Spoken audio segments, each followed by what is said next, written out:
If you have not, if you would, make sure yours is legible. I can be anyone. Wait, are you? No, I'm Turner. Yeah. What was that? You're being funny, right? Why could you say hi to No, I Mr. did. Watson? You know what that GP number was?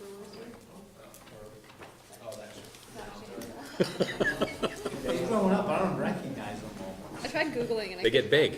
You go on. Yeah, your family did too. I did, yeah. These chairs are low, aren't they? Okay. You want to switch? Okay. That was the first big part of the box. Armrests.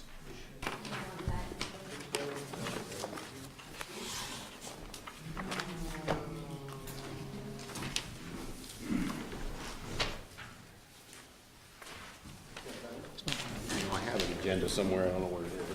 No. I got it. But yeah. Yeah, I'm gonna back that. All right, you guys ready? Ready as we're gonna be. Okay. Good. All right. Welcome everybody to Town of Williston's Development Review Board for Tuesday, March 13th. We are going to bring the meeting to order at 7:05. Again, as I just mentioned a minute ago, if you have not signed in, please do so. There are two items on the agenda for tonight. We are going to start off with DP 18-15. Peter, I'm not going to attempt that. Where's Peter? Nico. Michael? Yep. Okay. I would have gotten close. So come on up. It's a discretionary permit for a building addition at 174 Avenue C. Have a seat. And we are going to open the hearing up at 7:05. So Peter, if you would state your name and your address for the record, please. It's Peter Smako, and the address is 12 Oak Creek Drive, South Burlington, Vermont. Thank you and welcome. Matt, this you? Okay, great. Okay, this is a request for a discretionary permit. It covers the construction of a 990 square foot and a 2,490 square foot addition to an existing industrial building, and permits existing outdoor storage at 174 Avenue C in the Industrial Zoning District West. The property is currently developed as a warehouse with offices. The use of the property is not proposed to change. Transportation and warehousing uses are allowed in the Industrial Zoning District West. This is the first time this proposal is to be reviewed by the DRB. There was not a pre-application review required for this project due to the scale of the project. The 990 square foot addition, the smaller one, was permitted administratively in 2017, but is included in the submitted plan along with the proposed future east addition and designation of the outdoor storage area, just to show the overall final plan for the site. As I said, there's no proposed change in use. You can see the additions proposed on the side and rear of the building. Both additions extend over existing paved areas on the site, and everything in the side and rear is enclosed by a fence, which is the area proposed to be designated on the site plan for outdoor storage. There's no proposed change to outdoor lighting, no proposed changes to site landscaping or setbacks here. Everything's happening over existing pavement. The outdoor storage use has existed on the property since at least 2003. That dates back to a time before the adoption of the current Williston development bylaws in 2009 under the 2009 bylaws, and since then outdoor storage is permitted in certain zoning districts, including this one, as long as it's in a side and rear yard and is on a quote-unquote approved site plan. And staff has always interpreted approved site plan to be approved site plan by the Development Review Board as part of a discretionary permit. So having that area designated on the site plan is an important part of the final plans going forward. There are no proposed changes to parking on the site. The site has 23 parking spaces. These are all outside of the fenced outdoor storage area. They're primarily to the front and side of the building. If you look at the total building plus proposed additions, that total building would not exceed 14,000 square feet, where one parking space per 1,000 square feet would be the baseline parking generation for an industrial building. So a minimum of 14 parking spaces. The site currently has 23, and that's not proposed to change. And staff would recommend that seems to be a reasonable amount of parking to keep on the site going forward. There are some offices within the building that might generate parking at a higher rate than the remainder of it. The applicant has shown solid waste management, trash and recycling containers on the plan. Those are inside of the fenced area and enclosed, conforming to the standards in the bylaw. We did receive review of the project from Police, Fire, and Public Works with no comments from the Police Department. Public Works commented only to say that they had no concerns about the proposal, and the Fire Department commented to reference a few of their relevant plan review guidelines that should be kept in mind moving forward with a final plan. Staff has looked at this and prepared recommended findings of fact, conclusions of law, and conditions of approval, including reference to the Public Works and Fire memos for the consideration of the DRB. And for now, I will leave it there. Great, thank you. Mr. Smakel, what would you like to add to that? That said it all, pretty much. Okay. Presently, all that storage area, which is in the back of the building, it's screened off, and it's with this north addition, there'll be almost no view to the back area. And I have obviously construction materials. I'm a contractor, so I have construction materials and equipment and trailers and stuff in the back, and also my dumpsters are in the back, which, unlike some other neighbors, they're all visible from the street. So I would just, because they have them even on the front of the building, I would put it in the enclosure. That enclosure doesn't exist either. I have a dumpsters in the back, so that would be the change there, Okay. Any questions from the board? Sure. An outdoor storage area, there's nothing, you're not storing anything hazardous or No. highly flammable or anything like that? That's what I need to know. When we purchased the building in 2003, we had a environmental study done, and everything was tested, soils and all, because it was a body shop before, and everything was clean, and, we keep it clean that way. Any other questions? Do we have any questions from the audience? Anything else you want to add? Thank you for coming. That's it. That's it, thank you.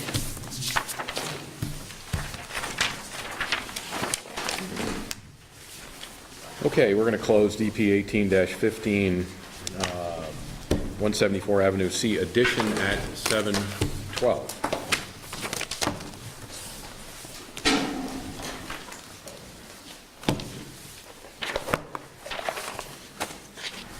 Next up is DP 17-01, North Ridge Residential Subdivision. I did see a number of people walk in while we were in the middle of the very brief last hearing. If you have not signed in, if you would, that would be great. Please sign in legibly if possible.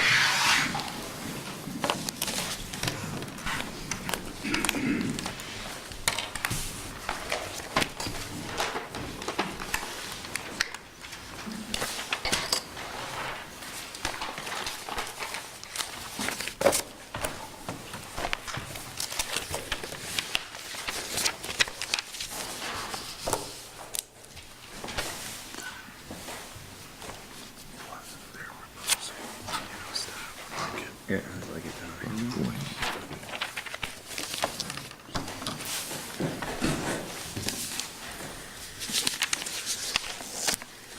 Let everybody sign in, give them a minute.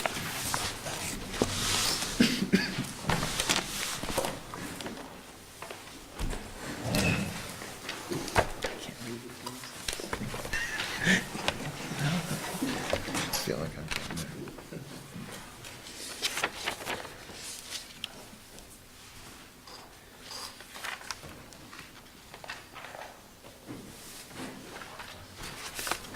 Okay. Welcome, everybody. We have the Northridge development here. If the applicant would state their names and their addresses, please.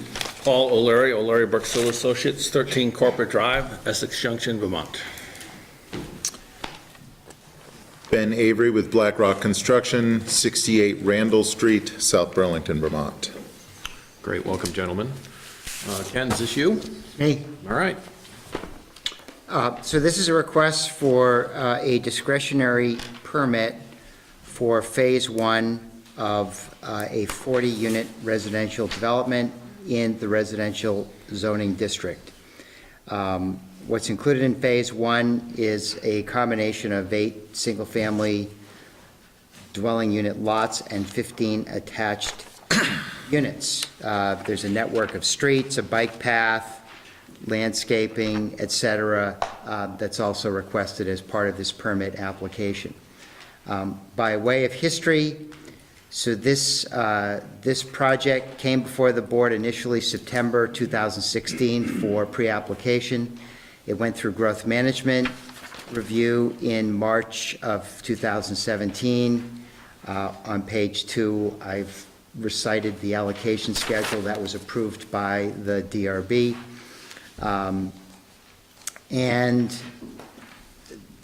It came for its first public hearing for this permit on January the 9th. It was continued to February the 13th, and that was for the applicant to submit revised plans. Staff was also going to obtain a legal opinion.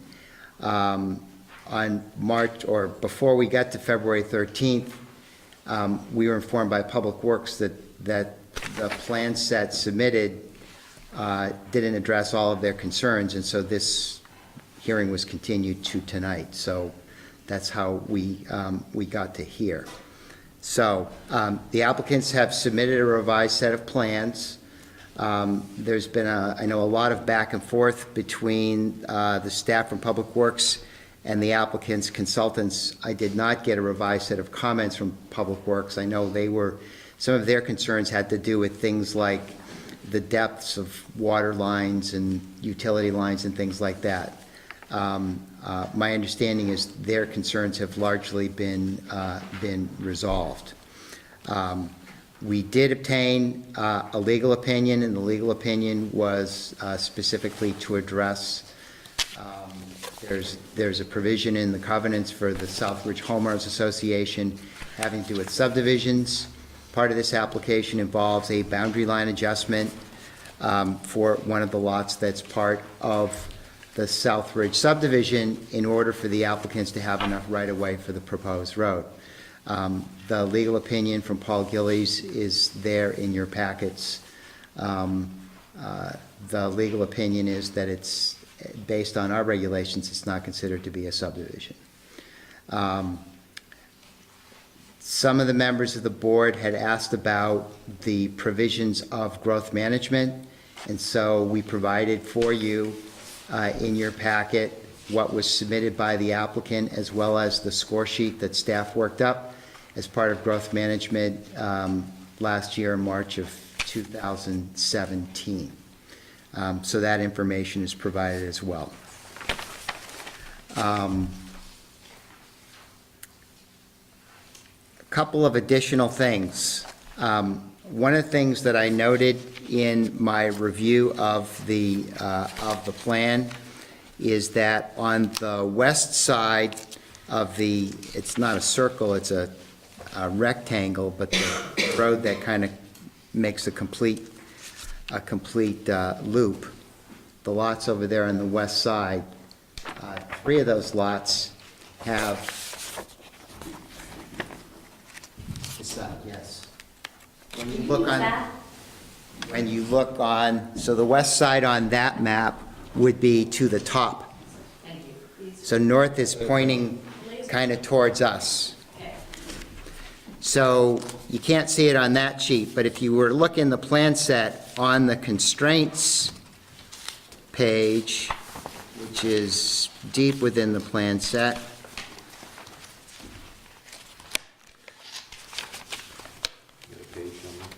I am looking for it. 20.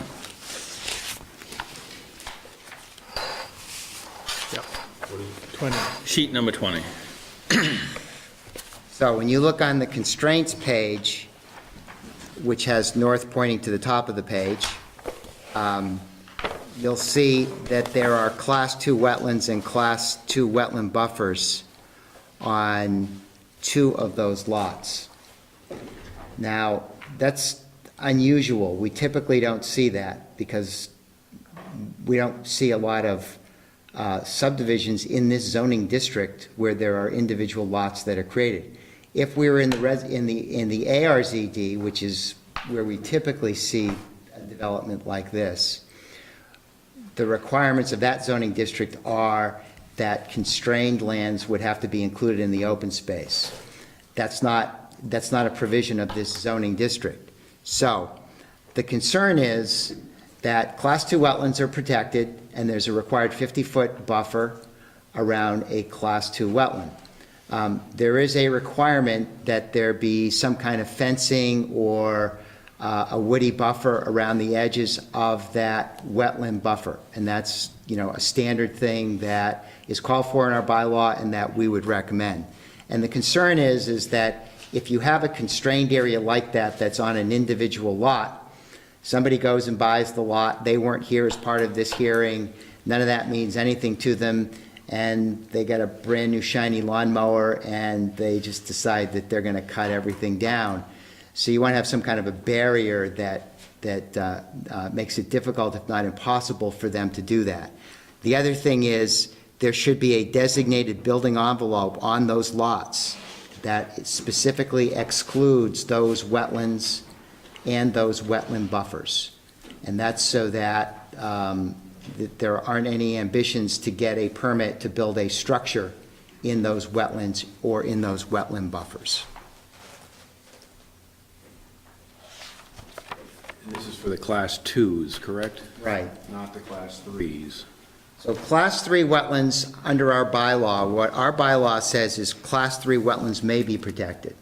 So they are not protected under state law, which Class 2 are. Class 3 may be protected or not. If you fill Class 3 wetlands, you have to get a permit from the Army Corps of Engineer, and they have provisions related to that as well. But Class 2 are sacrosanct, and you got to stay out of them. So the point about these lots that I see were Class 3 wetland to be filled, you guys got permits from the? Yeah, we don't have a permit yet, but we've met with the wetlands folks from the state of Vermont, and they've cleared us to fill us. What, you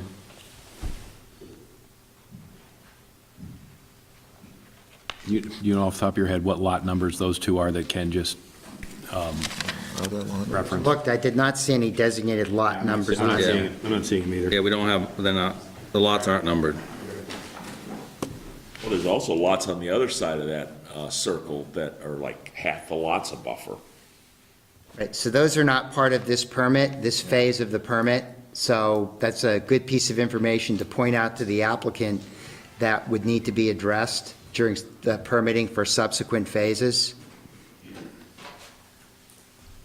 But this is phase 1, so this permit is only covering phase 1. So the lots that have the heavier black line, as well as those attached units down near the southern portion of the development, and the road infrastructure associated with it, that is what is part of this permit application.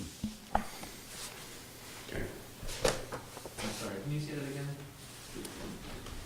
All the roads, my name is Robert Hamel, 259 Art Circle. Will they be building all that infrastructure, the road, with this initial rollout?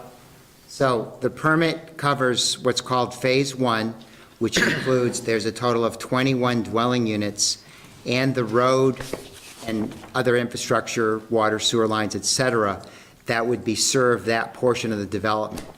So the other roads that would serve the remaining of the development, that's not covered as part of this permit.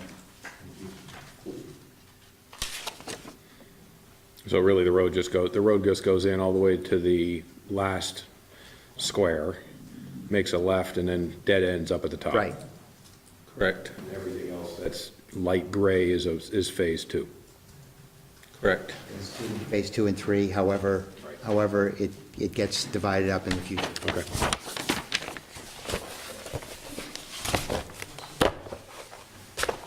All right. Continue.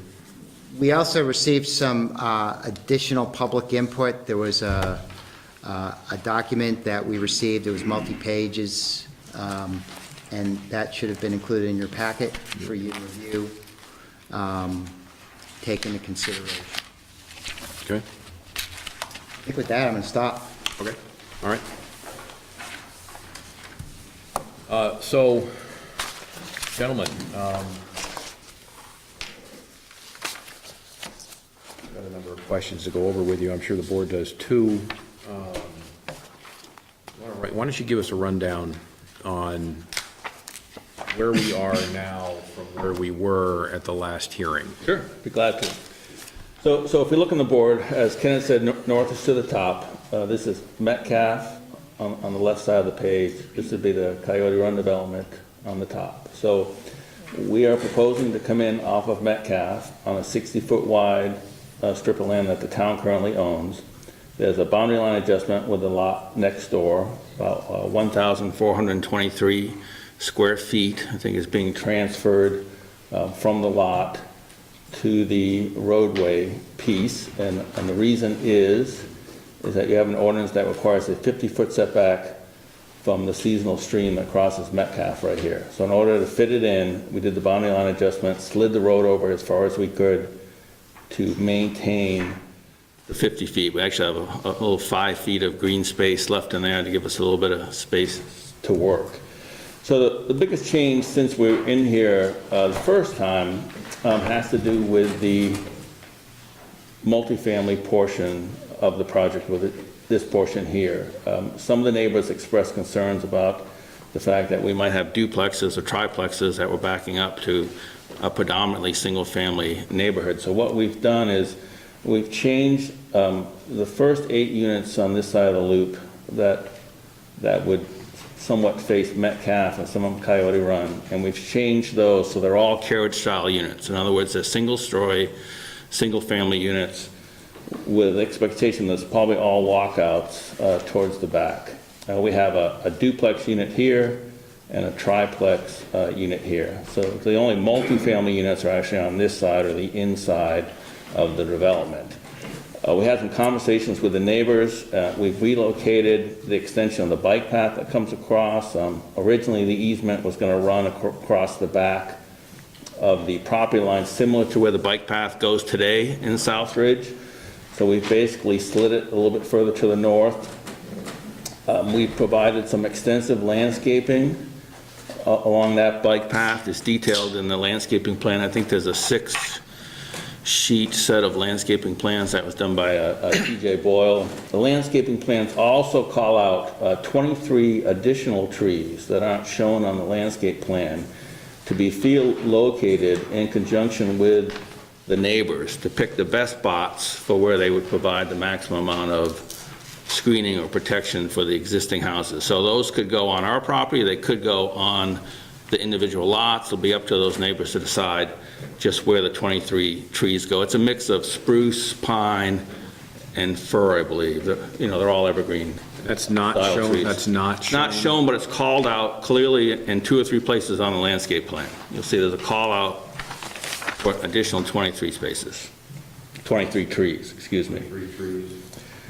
TBD. So as Ken had talked about in the first meeting, that we clearly need to show phase 1 and phase 2, so that's what the plans do. The future phases are grayed out, but the first phase would be the existing road that comes up and this western side of the loop, and then would be the complete loop that serves the carriage homes and the multifamily homes.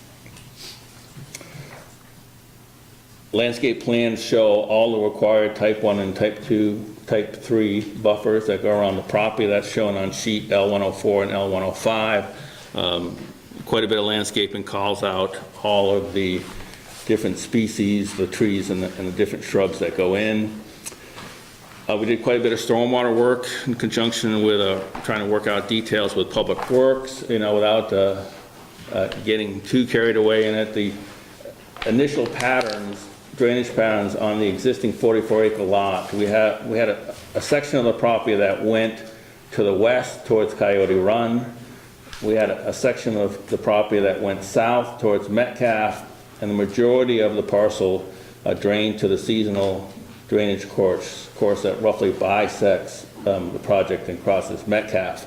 As part of the storm drain, the fact that we're collecting most all this area and taking it into our storm drain system, we've actually decreased the flow that goes to Metcalf, and we've actually decreased the flow that goes towards Coyote Run. So most of the flow now is redirected into, we have a gravel wetland here and then a conventional detention pond here. There was also a concern about the stormwater on Metcalf. Apparently there's been some issues in the past about some wet basements or the stormwater system backing up, and Public Works and their consultants had a number of questions about the stormwater system on Metcalf, so we changed our plan. So instead of connecting to that storm drain system whatsoever, we basically come down and connect directly to the seasonal stream and divert our stormwater flows through the existing culvert that goes on the Metcalf. So we've completely disconnected from the Metcalf stormwater system to get rid of any of those issues that Public Works might have with that. I did read that through that, you're putting in five additional catch basins, is that the number?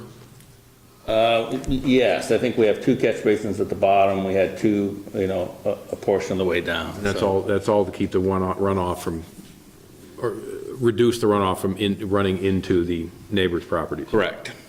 So we had to meet with the state wetlands division, state stormwater folks to make sure they were okay with us disconnecting that from the Metcalf system and putting it directly in. And we've worked through some of the issues.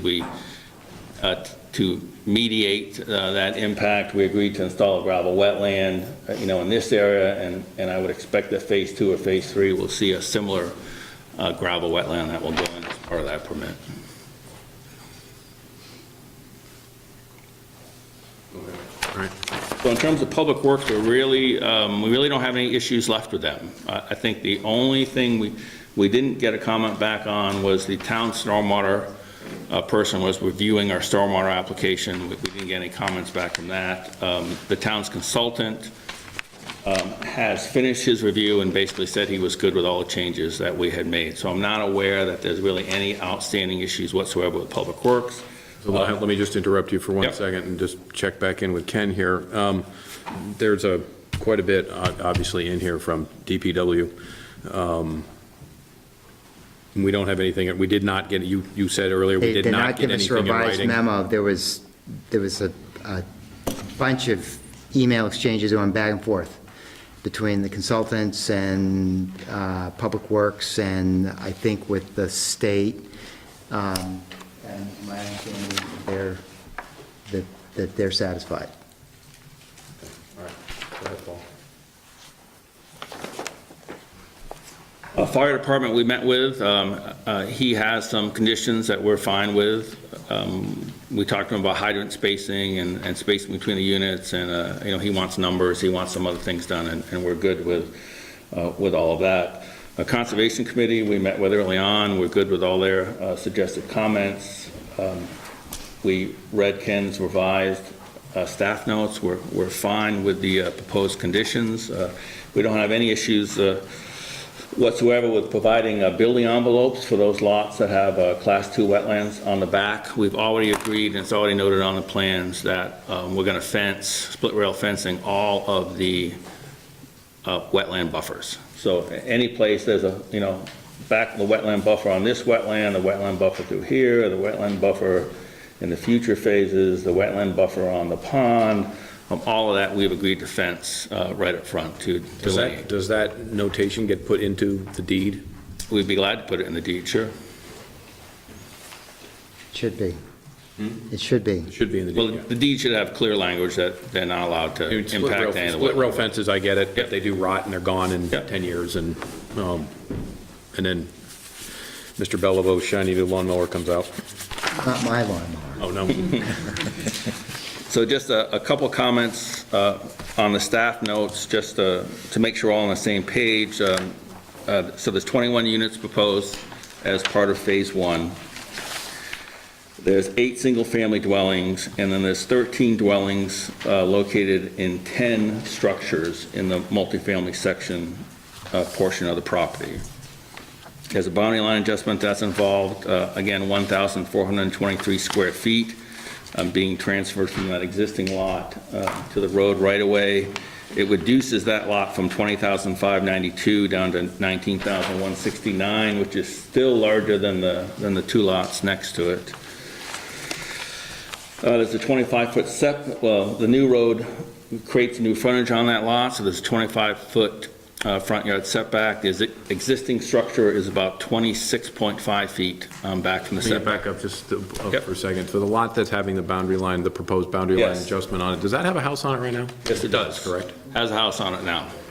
And so the location of the existing house is shown, and from the new right-of-way line, it's 26.5 feet back from the line. The regulations require that it be a minimum of 25 That doesn't violate feet. any setbacks, 25 feet is the requirement. but the boundary line adjustment goes to the 25-foot line? It's 26 feet. 26.5, so So it exceeds the minimum, which is, it's a minimum, so. that's all we needed. There wasn't any reason to go to 25 feet. We just,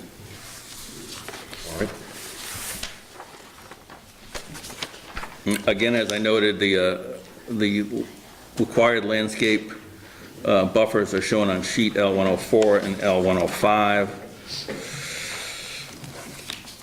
And that's about it. As I noted, we are fine with the conditions of approval as drafted by staff. Scott, one thing that I would add, and I put it in the staff notes, is that it's where the bike path is proposed to be extended from the existing bike path.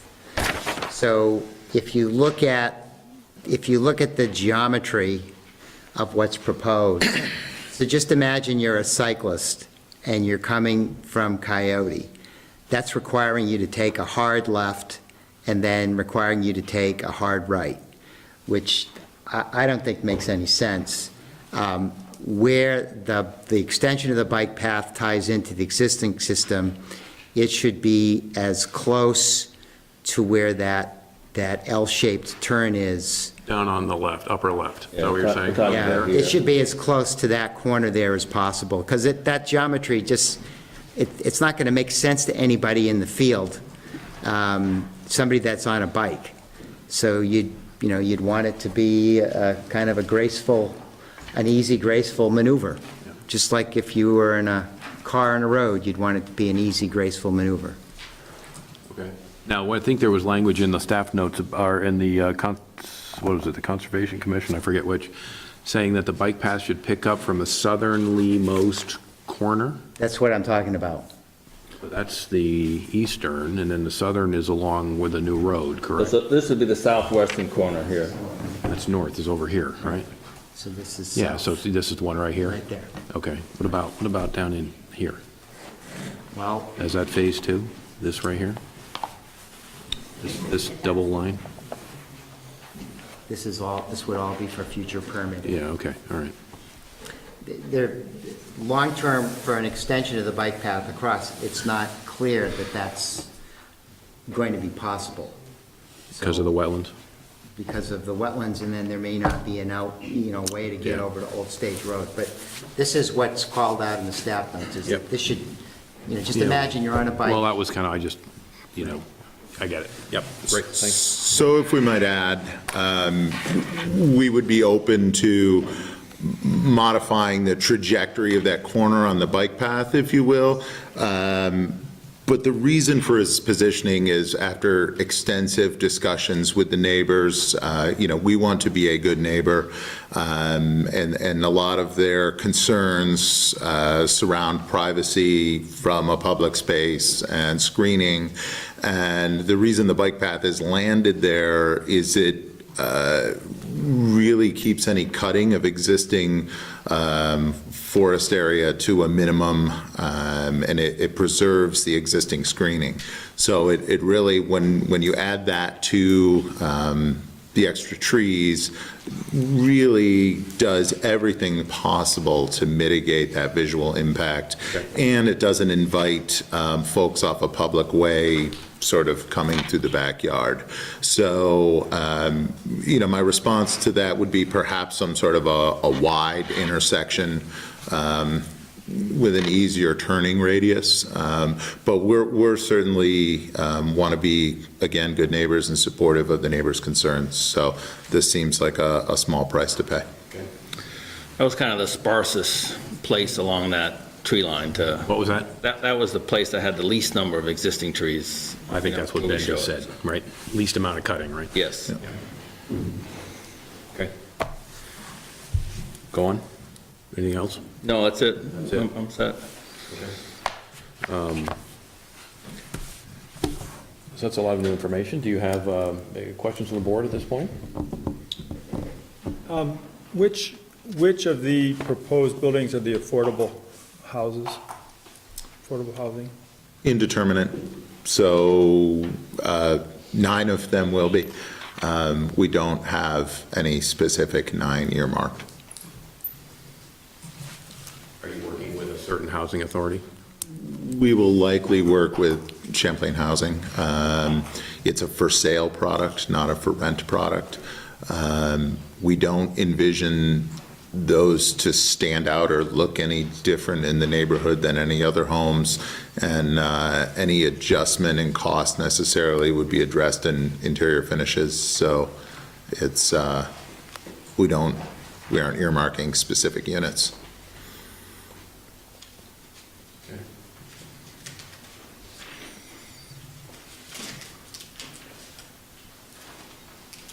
Can you just, for my benefit, trace with your laser light the primitive trail that was described in here? I wasn't able to quite follow that verbally. So the primitive trail would. I should go off the map. Begins up here, but it comes down the back of these future lots, and then swings through here, swings outside the stormwater pond area, and then it continues along our property line, basically heading east. So it runs like this. Is that planned to be a future development piece of this project, or is that part of phase 1? No, that's not. Or is that just an easement? That's just the easement, but that's open space, so, yeah. And the town also owns a fairly good sized strip that goes across the top, that runs, ends somewhere in here. But if you look at some of the plans, it calls that out as town open space and future bike path. So I think at some point in time, someone envisioned that this bike path, would continue up and then turn somehow and then come across the top of this parcel.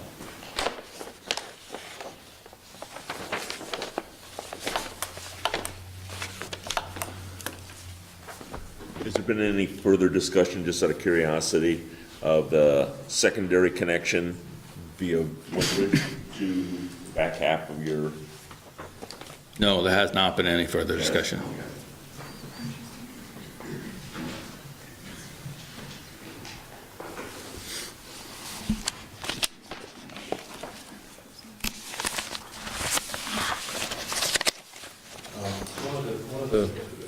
Ken, in the first set of staff notes that we received, there was a note from staff recommending, stating that we did not have a designated type of landscaping buffer that had been identified.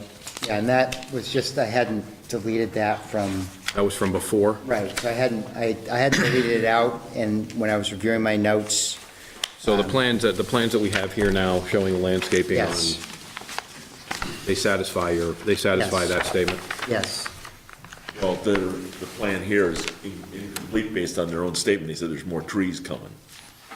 Well, I think that We have a call out, for instance, if you look at L104,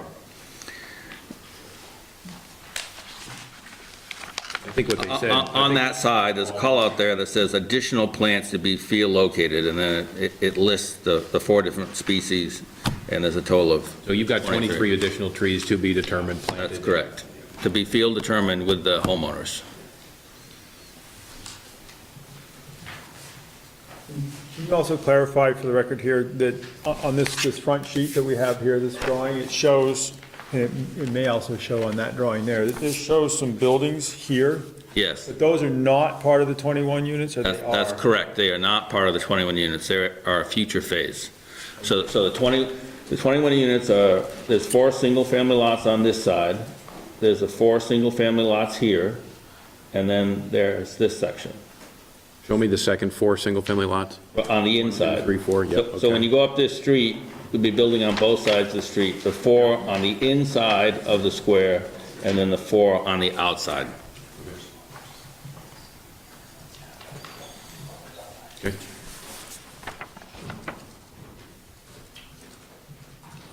Let's see here. DPW did have concerns about access to your stormwater pond. Did you amend that? Yes, So that they Yep. Get in with their trucks and do what they need to do? yes. Is Public Works going to take over maintenance when this is constructed? Not, my understanding is not until sometime in the future when there's a connection through to another road and it becomes I see. a loop. At that, it's being built to Public Works standards, but Public Works has stated they will not be taking the road over. I was asking you about the storm. I believe it's the same with the storm. I haven't asked that specifically, but that was my assumption, that, Okay. A couple other just questions. Conservation Commission, there was an original note, and I think it's been taken care of, but the lot lines were adjusted so as not to encroach on the Class 2 buffers. That was done, right? yes. That's the first single-family lot on the left. You can see there's a little jog in that. Is that what that is? Yeah.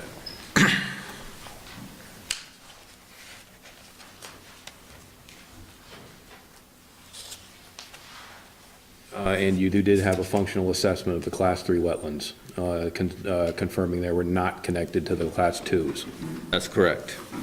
Yeah, Tina Heath from the state visited with us last summer. Errol Briggs did the original, well, Errol and Art did the original delineation. Other questions from the board? Fire department realizes that your lot, your road is gonna dead end on just nothing. So there's no circle, no nothing for them to turn around at the far end all the way into the project, correct? I don't know that they're aware of that. When we met with the fire department originally, we showed them the full set of plans. I'm not sure that they're aware that it's gonna be phased, so. Okay, so I'm guessing they're not, based on what we've seen from other applicants. Well, they should have gotten a resubmittal. Whether Ken had a chance to flip through them or not, I don't know. You shed any light on that, Ken? We submitted the plans to, we distributed them to the other departments. It's fairly clear when you open the plan set that what's being built and what's not being built, I think. But to be fair, we did not tell him that it was going to dead end.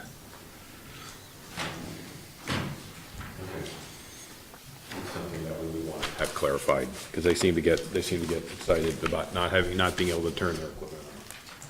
Well, we would certainly gladly construct a turnaround for them. That's not an issue whatsoever.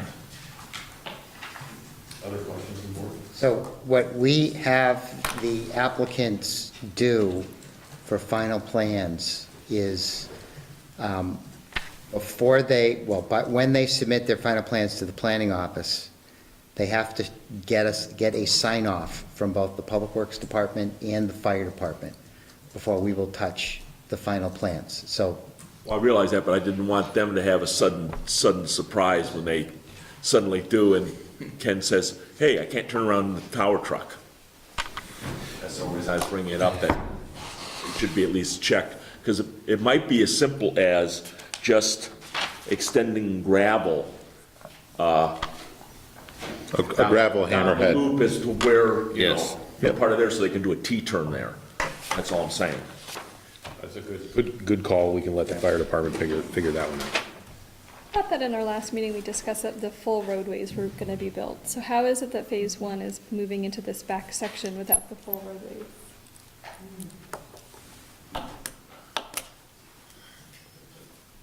I I don't know didn't realize that, these lots were part of the phase one over here, so I'm a little confused as to why the road isn't gonna be built. when we were here back in January, as I recall, the way the plan set was drawn, it wasn't clear where the boundaries of phase one were and what was going to be phase two. And that was one of our comments for what needed to be included in a revised set of plans. So it's not unusual, in fact, it's the norm, when you have a phased development, the phasing not only includes the sort of the development that the developer wants, the dwelling units, but the infrastructure to support it. So those things would come together. So you wouldn't necessarily expect all of the infrastructure for the entire project to be built when part of that infrastructure would only be serving that other future development. So you would get the infrastructure that's necessary to serve the development that's being proposed. So that is standard for how that is done. And so our comments back in January were it wasn't clear what was the limits of phase one and what was proposed to be phase two, and we wanted that to be clear because we are going to want to make sure that all of that infrastructure is constructed.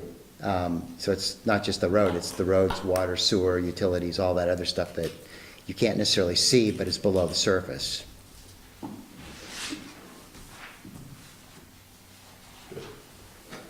Other questions?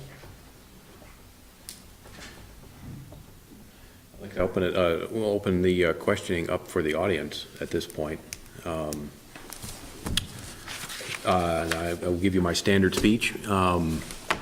We are here to take testimony. If you have a question, we'd like you to ask it. If your neighbor just asked the same question, if you could limit your question so that we don't go over the same thing 2, 3, 4 times, that would be great. In the meantime, ma'am?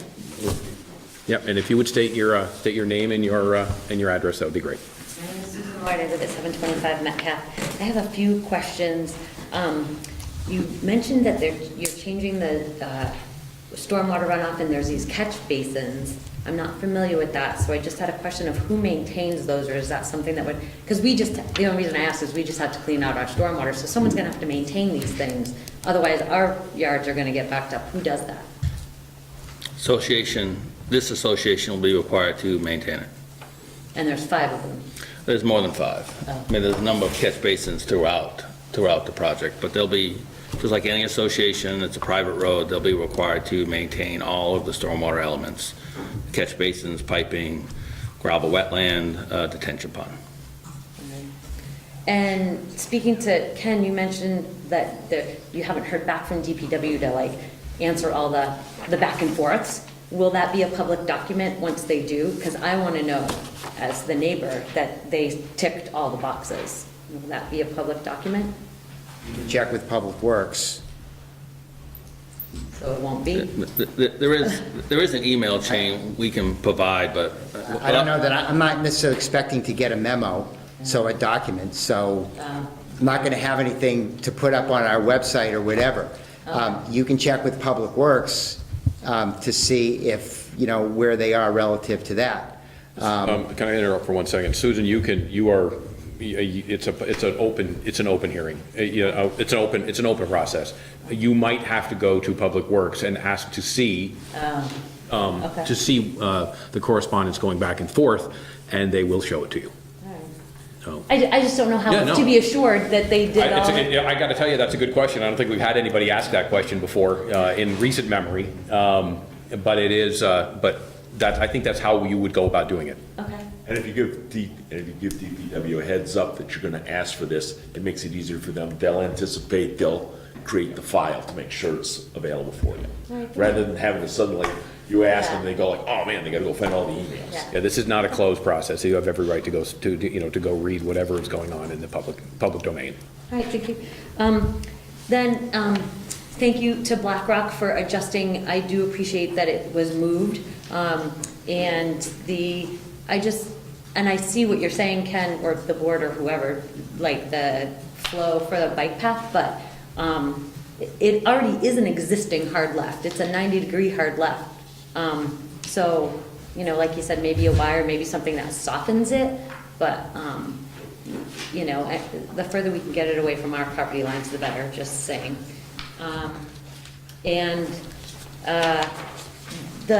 Back to what Courtney Doherty was saying, I've been reassured by people from Black Rock specifically, or Matt, I've talked with him multiple times, well, the worst part of a development is the road and going in and everything, and, you know, once that is, you know, blah, blah, blah, but now the road isn't all going in. Well, it's Because I fake. kind of thought what Courtney did, that the whole road was going in. Right, and I think you did hear Yeah. Ken's response.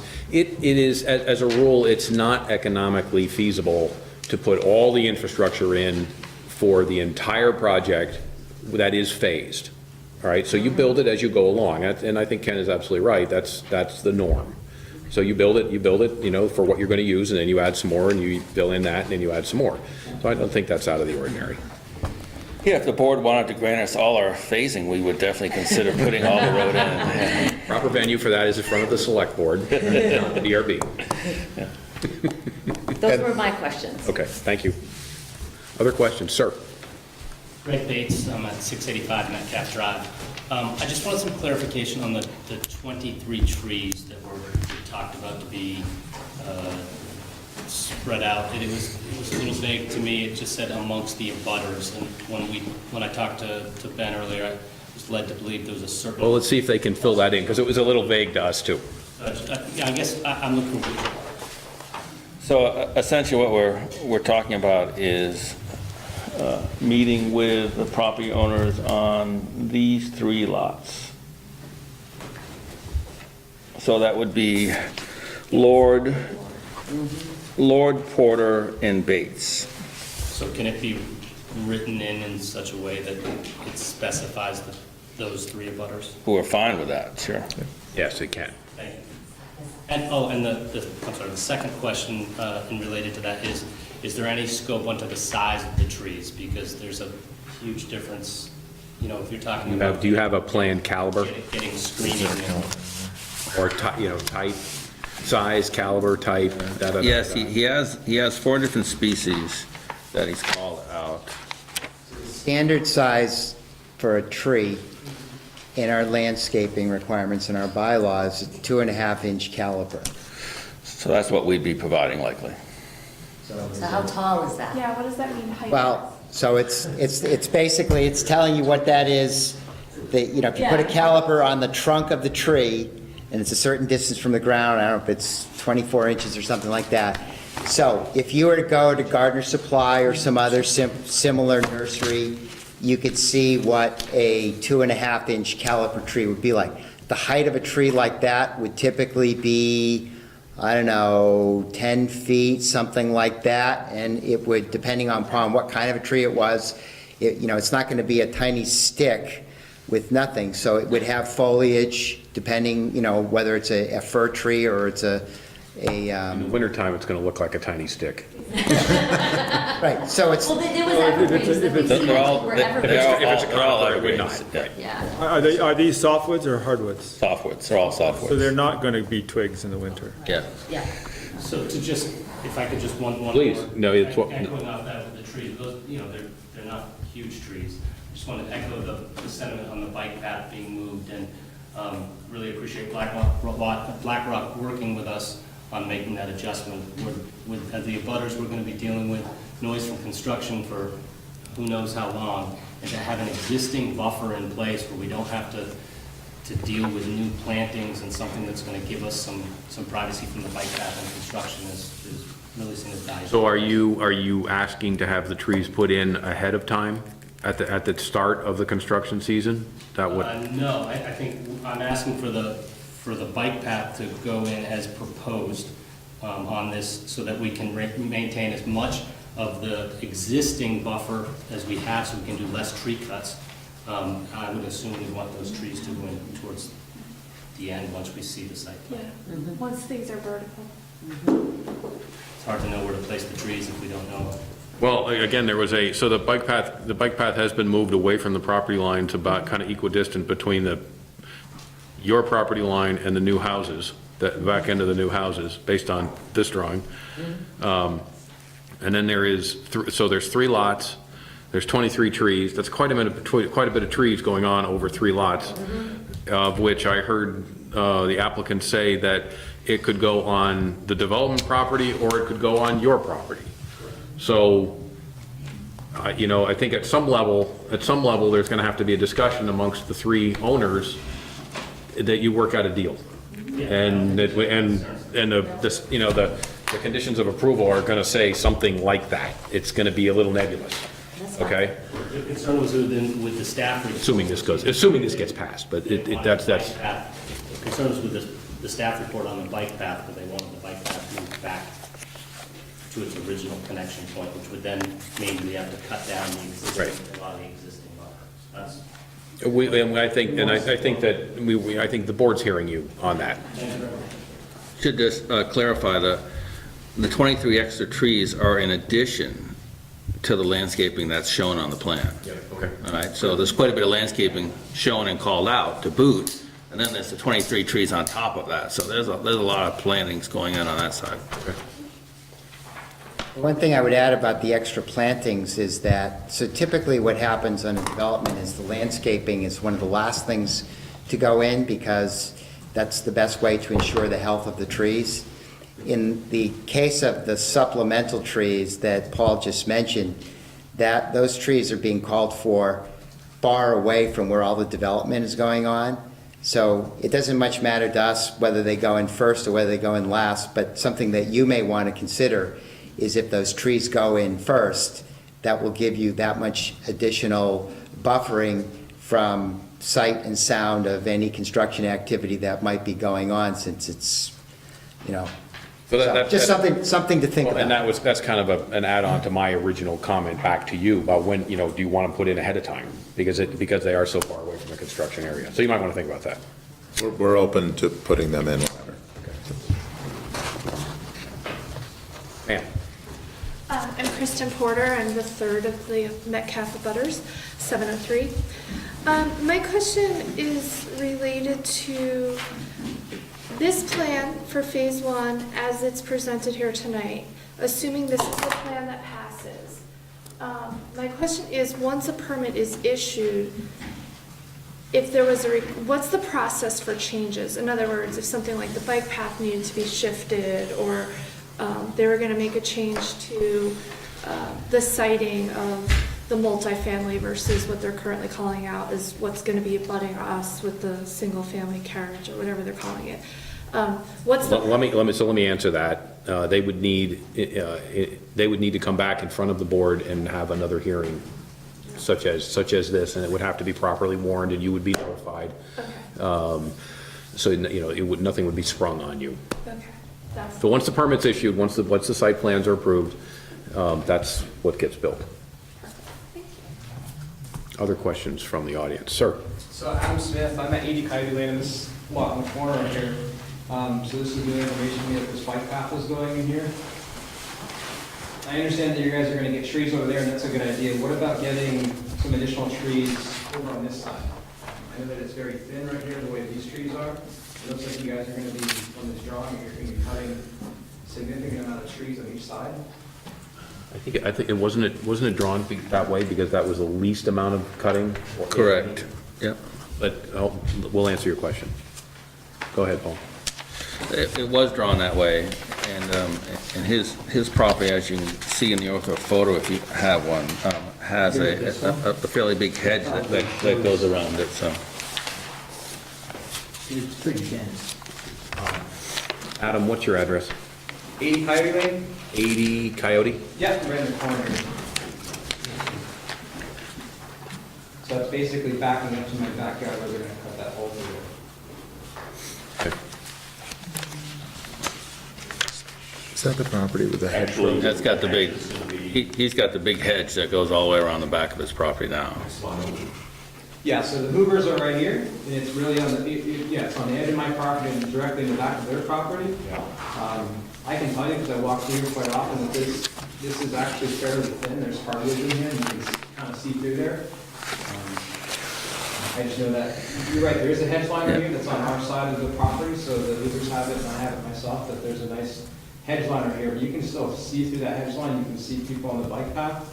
I'm just concerned if you open this up, that now we're gonna see directly into the backyard here, and I already had concern with the noise, and now less trees going, and there's gonna be even larger concern. Okay. I think sheet 2 of your plan set shows his property pretty well.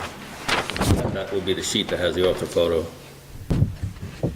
So we're talking about the Huber and the Smith properties on the corner. More trees. So you can see there's quite a substantial hedge that protects those properties now from that bike path that's in their backyard. Paul, it looks like there's a fair amount of topography there on the other side of the current bike path. Is that going down or up? Going down. So you the go houses- up, the you new go houses- up as you go towards the new houses, so the existing houses are lower.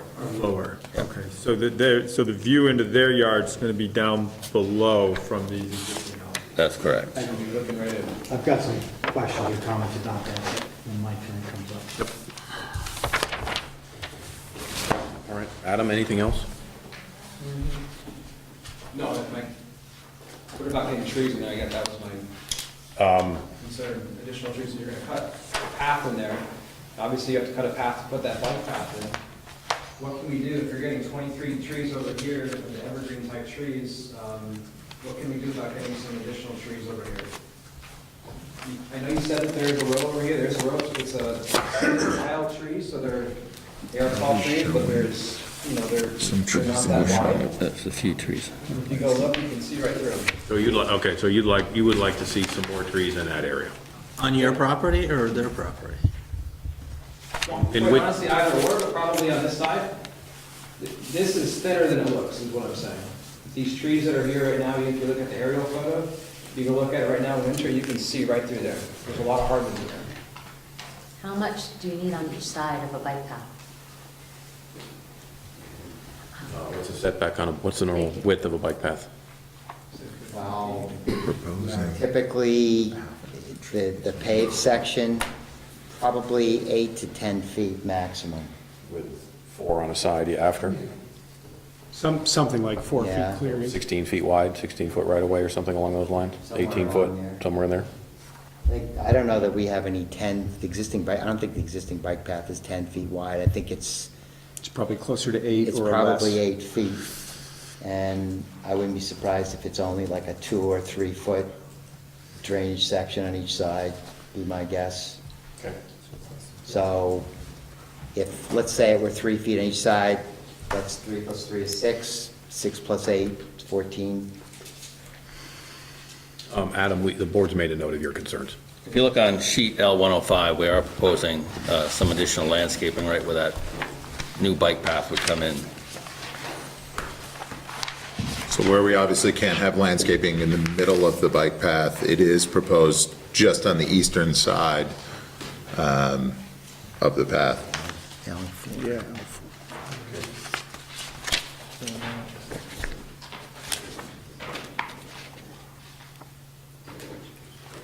That's detail 2 on that sheet. Is that right? That's correct.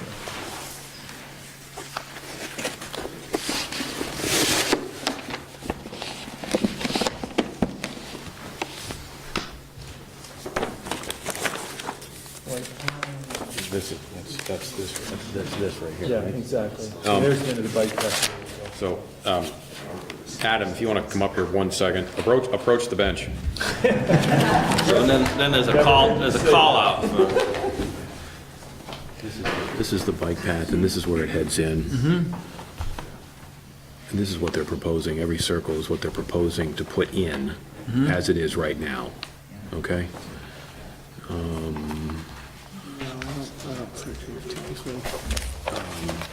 Just individual trees here. Yep. And each one has a call out on what it is, and they're all listed out. There.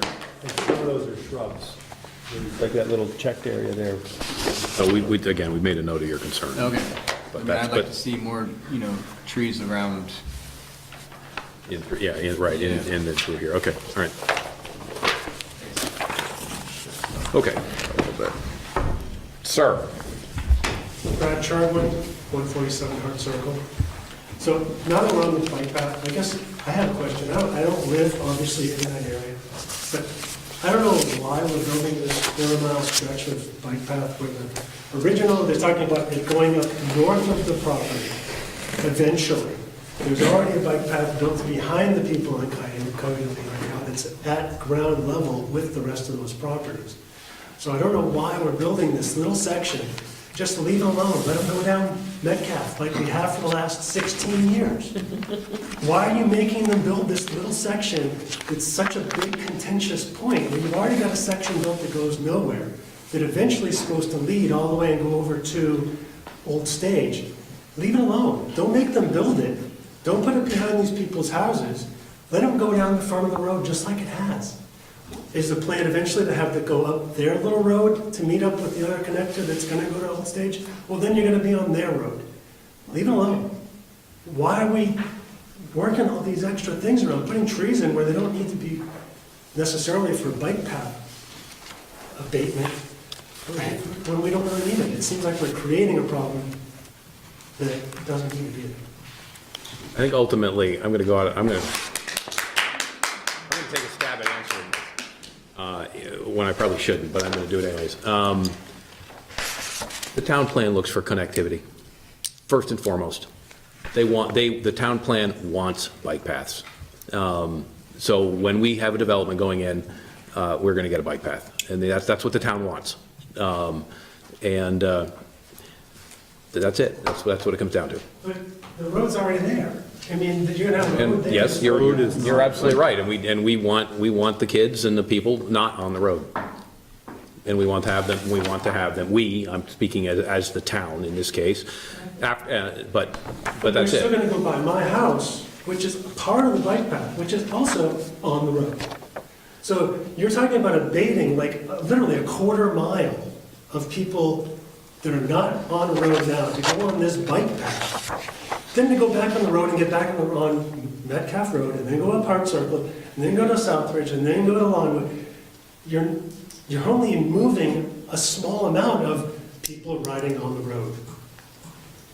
And we'll do it one small amount at a time. It just seems like it seems like a waste of money, this man's money, to build that there at this point. And if the original plan was for it to go north of this property. I think future generations will disagree with you.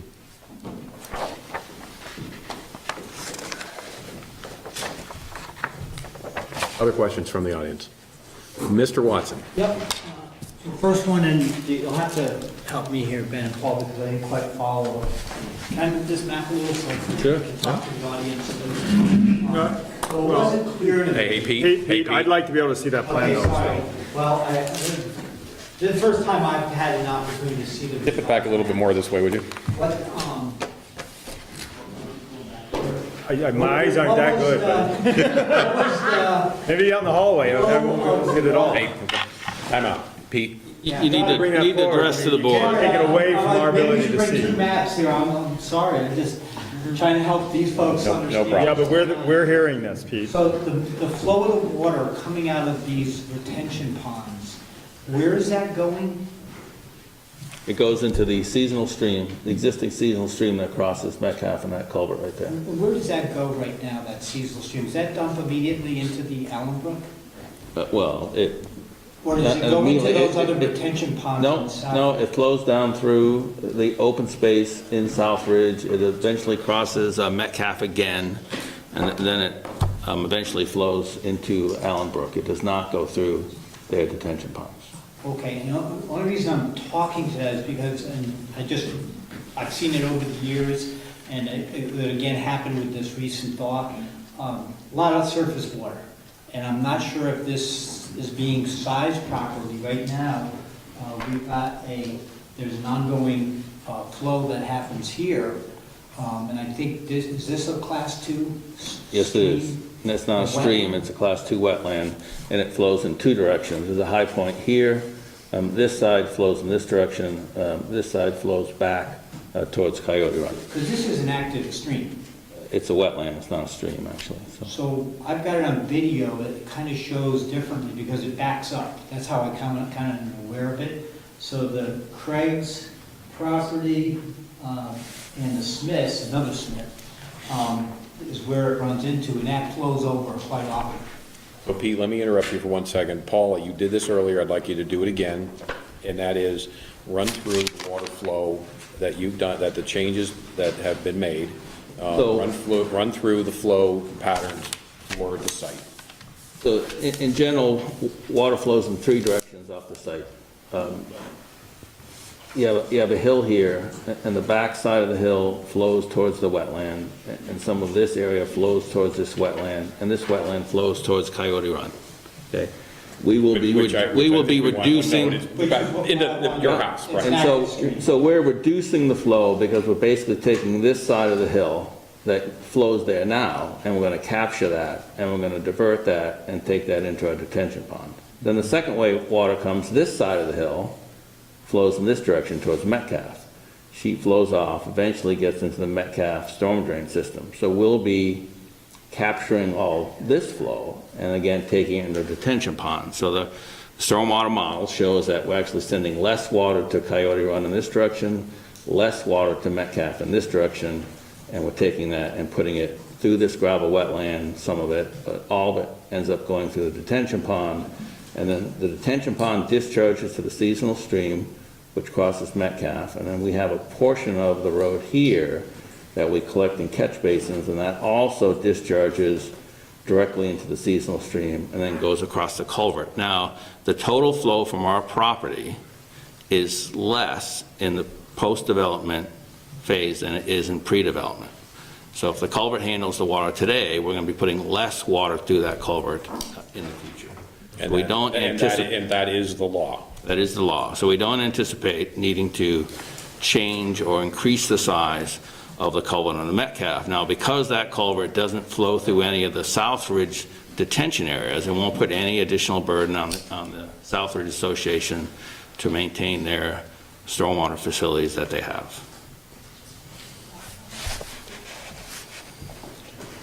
Thank you, I appreciate that description. Next, during the January meeting, I requested a 150-foot buffer off of this back line from the bike path. I'm sorry, I don't have a better picture, but basically the aerial overview shows that buffer, and I think that gets into some of the conversation around the density of the a higher density population being proposed in here, and that this be maintained, and what many people may not realize. So I went out with a laser, and I kind of went out to, I don't know, about 80 feet off the bike path. That's over my roof of my house almost. It overlooks my second floor bedroom, and that's at ground level. So I literally took a laser, maybe I should submit that to the board, but I took a laser and laid a line, and that goes above my second floor windows, almost to my ridge. So that was the reason why I requested this be pushed back, and I don't think it looks like that. This is a pretty significant drop. That's probably about a 35-foot drop. So, like I said, and that was at about an 80-foot point off the bike path. So my question is how do we get this, or how do we keep the existing tree line, which is 150-foot buffer, kind of already exists, and beef it up some? And that's really because of the altitude change. I'm not talking just density, but it's just purely, house is now looking down into your house, which doesn't exist today, and I don't think that's appropriate for this design. So how do we address that? I'm not sure we do, Pete. You know, the town has published setbacks within their unified bylaw. They're meeting them. So do we put in more trees? I mean, what's the... Maybe, you know, it is, throughout your development, and throughout the entire development, there are houses built on hillsides. There are elevation changes. There are people that are higher and lower than others. And yeah, we get this, we hear this on a regular basis. It's pretty tight. Again, that's a pretty tight... It geographical change. Yes, there is a fairly significant elevation change off the back end of this development. There's about a 15, 16-foot difference between the elevation of our new road and where his house sits, so, That's what the contour lines show? yes. Because we're knocking quite a bit off the top of the hill to make a flatter spot. But again, going back to the landscape set, sheet 105 that you looked at before about closing the gap, it does show landscaping, all along that back line. And it should be noted that although schedules didn't allow for us to get together with Pete, we took the liberty of reducing those units to single-story just based on comments from the last meeting. We heard those concerns loud and clear and felt that would certainly be putting our best foot forward to try to mitigate the concern. So is it identified right now which are two-story and which are single-story? Again, I haven't seen these. Which of these units are actually a single? They're all single. These are all single, these first 8. So all across here and then across, the back, Right. and So that, then again, the only multis, there's a duplex here and a triplex next to it. Those are the only multis in this whole block of housing. It's like single level. They'll So there likely is a- have either a garden-style basement or a walkout basement in the back, so. So, Paul, you're saying there's a 15-foot, and there's a 15-foot elevation change from where? From what? From the ground floor from the If you look at, to where, to the height of Coyote? What's the change? If you look at sheet 3, which is the contour map, you can see that this gentleman's house is about elevation, the ground elevation there is about 252. Yes, absolutely. This is Get educated. That's the 250 contour that goes through. Goes at 350. No, 450. 450 contour is right here. So your house sits here. So your house sits about 452. And if you look at the plans for the new road, the loop road, you can see that these contours are 475. So it's 25 feet. So it's 25 feet, yes. Not 16 feet, it's 25 feet difference. And then these are walkouts, so the back are around 268 or so. So 268 meaning what? 260, I'm sorry, 468 feet, where you're about 452. So the backs are about 15, 16 feet. Well, again, I would like to make the request that additional, trees be put along these, similar to the same scenario down at Metcalf, that additional trees be planted. Right, and if you look at the landscape plan, the 105, so this is the proposed landscaping. Like this is your property, I think, here. So we are showing additional landscaping, along the back with the units. You can see where the back of some of the units are, and this is additional landscaping that we're doing in the back. Individual trees and some low shrubs. Yeah, there's a call out for all the landscaping on the plan. Right. So what's this distance from, where's the bike path on that? Right, Bike path would be right here. that's the center line? You can see these are the two edge lines. That's an edge line, that's an edge line. Okay, got it. So Yeah. what's this distance? Taking a recess. Well, the bike path is roughly 8 feet wide. Yeah. So you're probably talking about, from the edge of the bike path to the back of the units are probably 60 feet. You'll be fine. Yeah, so The roads will be wet. This makes no sense, you can't do anything with these. Starting to stick. Is it sticking?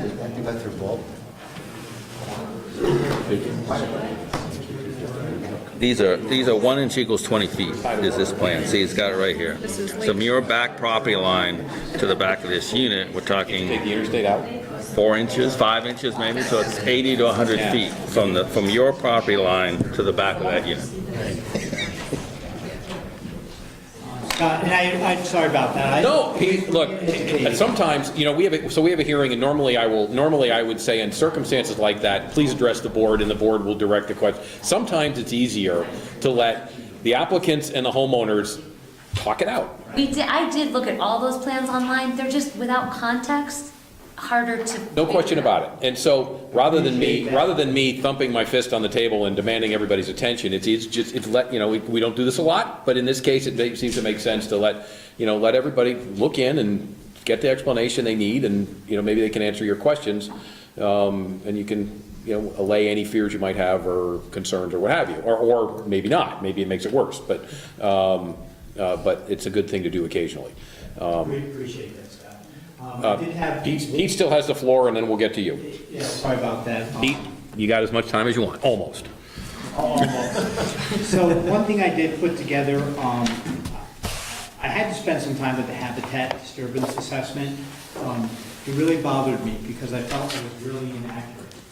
And the only reason I say that is because I've lived at Coyote Lane now for 19 years, almost.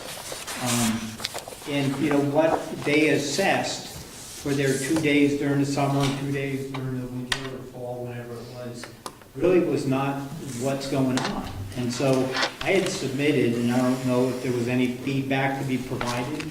I did ask during the January meeting, what is the purpose of the habitat assessment? In my mind, it was kind of like favored the project to go forward, whereas I had submitted in pictures of the types of wildlife, bobcat. I didn't have any snowshoe hares, or the other day I saw a fisher cat. It's like they're not even talked to in the assessment. But the answer is almost every one of these animals has been observed. Not probable. They've actually been observed. And so Did these all come off your game cam? No, I collected them from the neighbors too. So, there's several of us that, like to watch the animals. Now, I'm not saying I'm a tree hugger here, but I am saying nobody can speak up for the animals. The report said they're transient. Well, they don't have a home address. They are transient by nature. But the fact is, this is where they feed, this is where they reproduce, this is where they live, they beg. And so I shared those pictures of those kinds of things because the habitat report doesn't say that. But then what do we do with it? That's the thing that kind of bothered me is, let's have an accurate report so everybody's aware of what's going on. And more importantly, should this project be going forward when we know it's a sensitive or critical habitat area? Because that flow of the north-south animals is not just getting cut down that much more. So I don't know what we do with it, but I at least wanted it to be on record that this is at least, and I did it with photos to say this stuff is real. You got a wood turtle population in there. A report, and actually that's a breed of animal that is a reptile in this case. That is, I won't say on the endangered list, but it is on a watch list. So anyway, what do we do with it now? This information, does it go to the Conservation Commission? I didn't hear anything back from them. So, I don't know, what do we do? Do we get a better habitat assessment made? I don't have an answer for you. Because the way it's written today is inaccurate. So I'm not a habitat specialist by far, but I will defend the report. I mean, they visited the site on 4 different days. They acknowledged that they didn't see any of the animals. They also acknowledged that wasn't unexpected.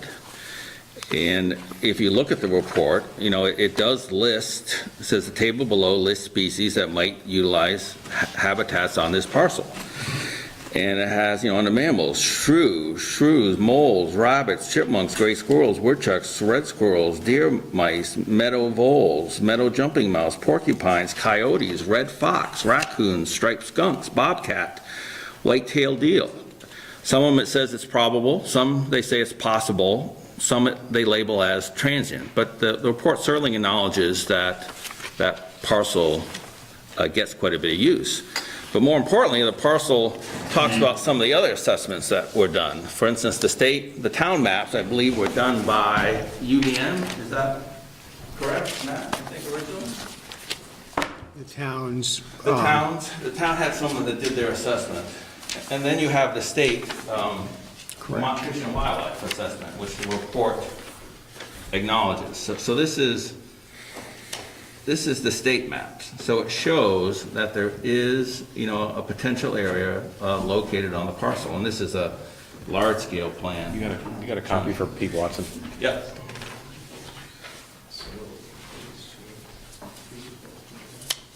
Out of curiosity, have you guys lost any cats in your neighborhood? Yes, there's been reports of it, the front porch forum, people do report, keep your cats in. Because if you got coyotes and fisher cats and bobcats, you're gonna be losing cats. So the state, Yeah, we do. the Vermont Fish and Wildlife identifies habitat blocks. And so this is off the A&R located map. And this is showing a habitat block. Now they grade the habitat blocks. They're 1 through 10. This block is a 4, relatively low. And as you get towards the greener areas, they go high. Like these are probably 8 and 10s. And you can see when you get south of the interstate, there's a lot more habitat blocks, as we would expect in Williston. As we get south of the interstate, more in the conservation areas. Right? So what the report noted is that the habitat block existed on the parcel, and it's almost entirely in the wetland area. And it's almost entirely the section of the parcel that's not being developed. And the assessment basically said, look, the open field is where most of the development is going. And the open field isn't nearly as valuable as to the wetlands. In the wetlands, you have shrub, you have cover, you have food. It's easy for the animals to move up and down through the corridor, and all this was explained to the Conservation Committee. This is what they do, this is what they review. The Conservation Committee came back and agreed with the gentleman who did the habitat assessment, said that they felt it wasn't having a significant impact on the habitat. There's no habitat listed. Okay, so we've got the habitat maps in the town, I think were created by UVM. Doesn't show this as any special habitat. You've got state maps that we have that pretty much agree with the assessment that was done, and we protect everything that's shown on that habitat map. So I don't have any other insights to offer other than that about 60% of the parcel remains open. And that 60% is where this habitat block is. So some of what Paul just said is included in the memo that was in your packet from the Conservation Commission. And so as part of the Conservation Commission's review for a project like this, is they would review things related to natural resources. And, Paul's pointed out some of the maps that were developed for the town. We used some consultants from UVM, I forget, 5-6 years ago, something like that.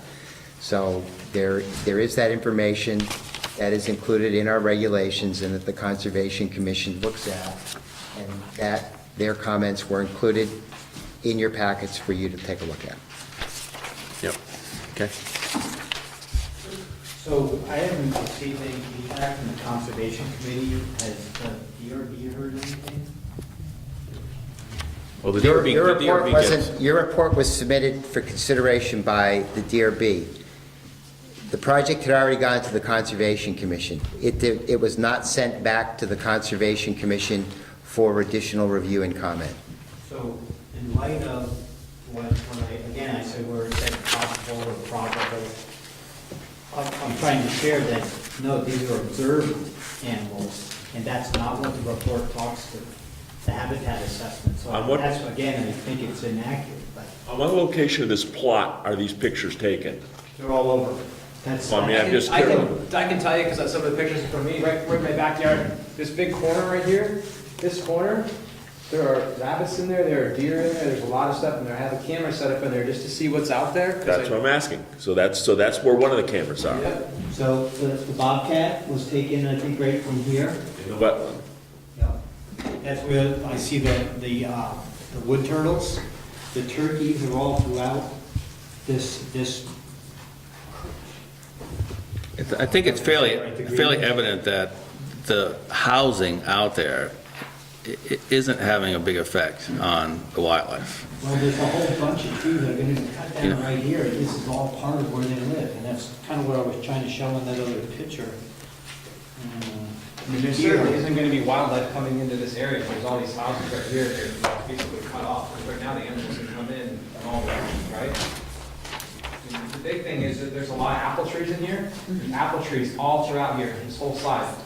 The animals come in and they feed in these apple trees. They might be bedding over here, but these apple trees are in throughout here, and that's where the animals are coming in here. And they were probably all on your lot before it was cleared and built on too, so. Probably. I mean, we're in the residential district.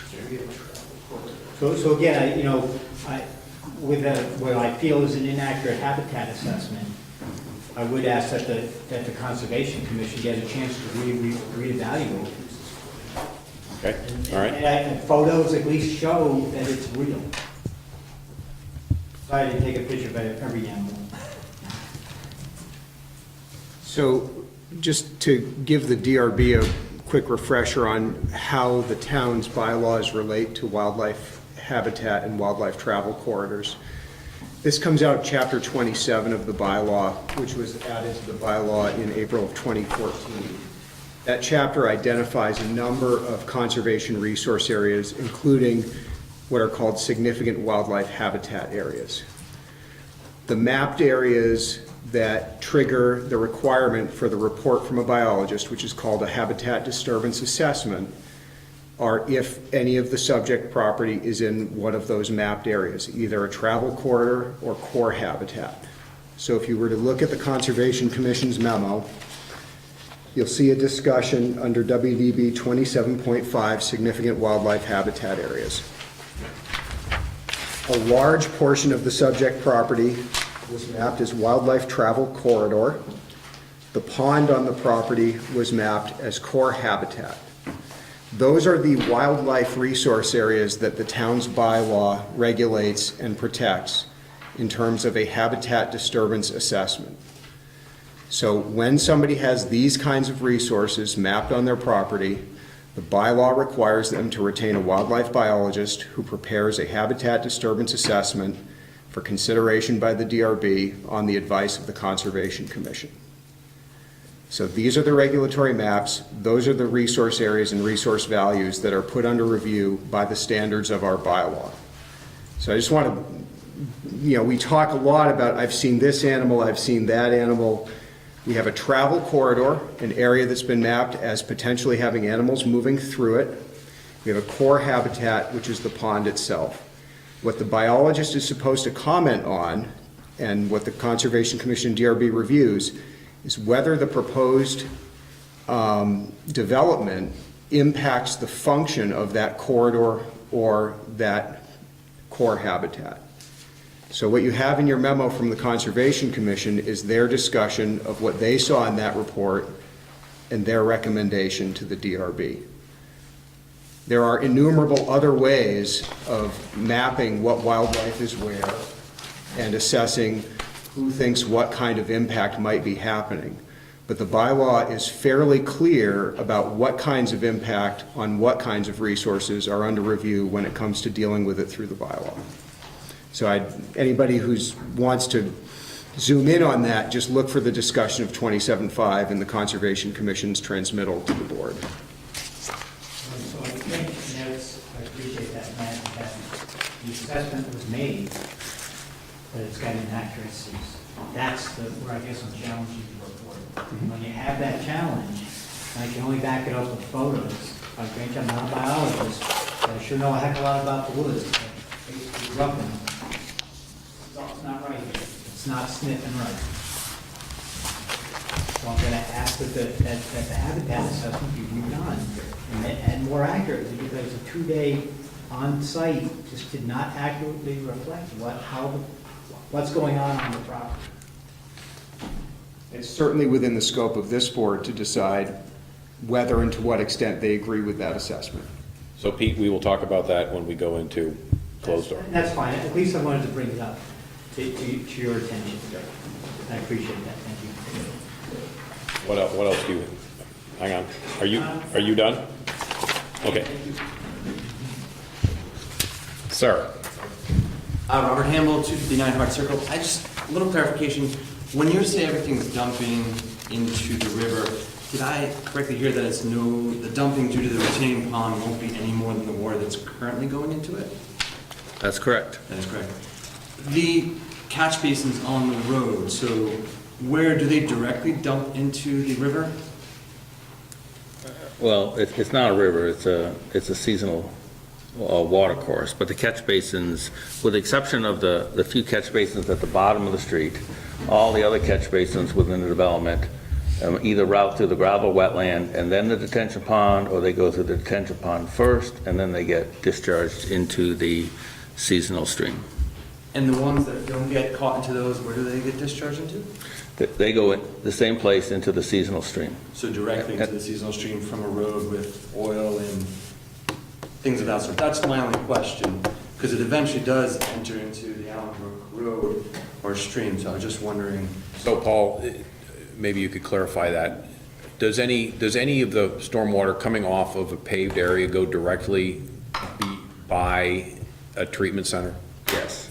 Yes, the lower part of the road gets collected by catch basins and then goes directly into the channel. Okay. And part of trying to mitigate that, we've had a discussion with the state stormwater folks. There's certain areas you can't treat just because where they are, there's no place to route them through, and this is one of those areas. So for additional mitigation, we're constructing a gravel wetland here, and we're likely constructing another gravel wetland to serve phase 2, with the idea that that will help mitigate the small portion of impervious that doesn't get treated. Just explain what a gravel wetland is. Gravel wetland is a constructed wetland that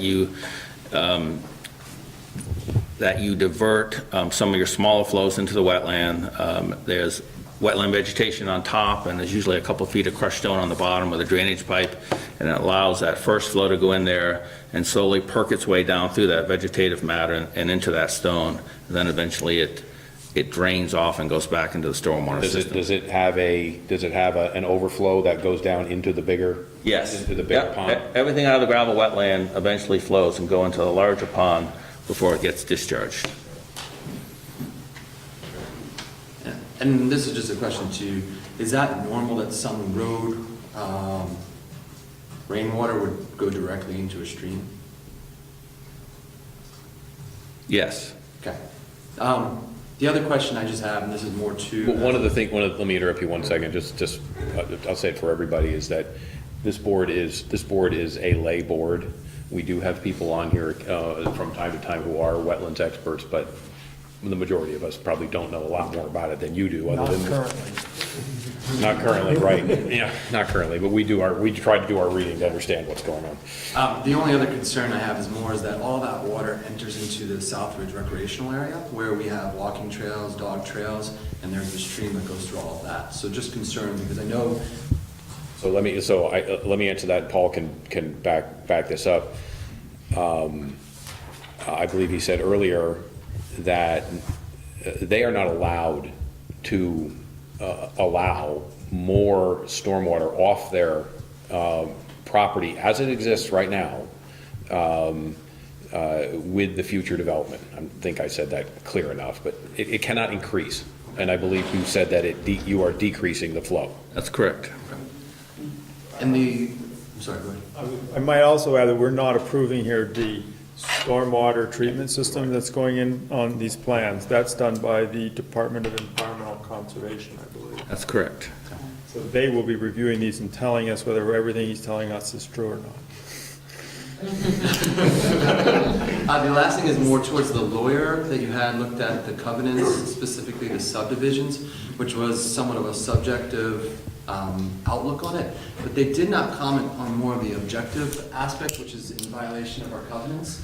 Our covenants say that there needs to be 35-foot setbacks. That's between you and Superior Court. So, okay.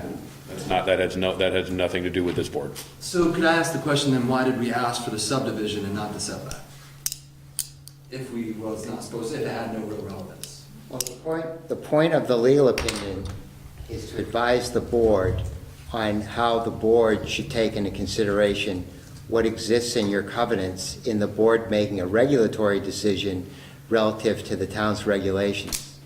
So at the end of the day, you may have some leverage relative to the covenants in your homeowners association that's completely outside of the realm of the regulatory structure. So as I said back in January, you may want to go get your own legal opinion to represent your individual interests or the interests of the homeowners association. And you may decide, after consulting with your lawyer, that you have some recourse against this property owner, and you may want to take them to Superior Court. But that's a whole separate process than what exists in the regulatory realm. So what was being asked of our land use attorney is how should the board take into consideration that information in making a regulatory decision? Thank you. Pam? Susan Lloyd, 725 Metcalf. Just generally, so if we, again, don't agree, you went over this last time, and I'm apologizing because I'm asking it again. If we don't agree with the decision, what is our appeal? You have the right to appeal the decision of the Development Review Board to the Environmental Court. There's a 30-day appeal period. The clock starts from the date that the decision letter goes out. So all of you, because you have shown up and you've given us your names and addresses, And written legibly. will get a copy of the minutes, and you will get a copy of the letter that will be addressed to the applicant, and it will state what those dates are. And then if you are interested in filing an appeal, you may or may not wish to consult with an attorney to help you with that process. And last but not least, so they agreed, in writing, and hopefully making it a little more specific about like the 3 houses they're affecting and such, about trees and such. Who holds them to that? You, them? So if they don't plant all the trees that they put on that design, or the things that who holds them to that? So, assuming if there's a decision to approve, there are conditions of approval. The applicant, from a regulatory standpoint, will be required to meet all of what's in the conditions of approval.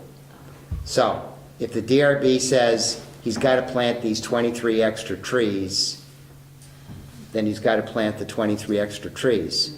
If the DRB says, you guys got to go work that out amongst yourselves, then you guys go and work that out amongst yourselves. Ultimately, it comes down to what the DRB decides. So if the DRB makes a regulatory decision, then that becomes part of the regulatory structure. If it's a private agreement, if it's a private agreement. But if you agree on whatever terms, like at the end. I don't have a role in the decision making. The DRB has a role in decision making. Okay, if they approve everything, who holds them to that? The staff would be the ones that would be administering the permits. The town staff. So what would happen? So in your case, you're asking about a landscaping detail. Yes. Right. Or any of it, yeah, who holds them to it? But I'm just going to talk specifically to the landscaping, that's what you asked about. So what would happen is when the time comes for the permit to be closed out, somebody from the planning office would go out there, and if there were a specific number of trees, they would go out there and count the trees. Or like moving the bike path, or everything in the plans, they're held to that. Anything like that. So Public Works would look at the roads, there would be inspections for, anything that's what's considered to be a required improvement. Other questions?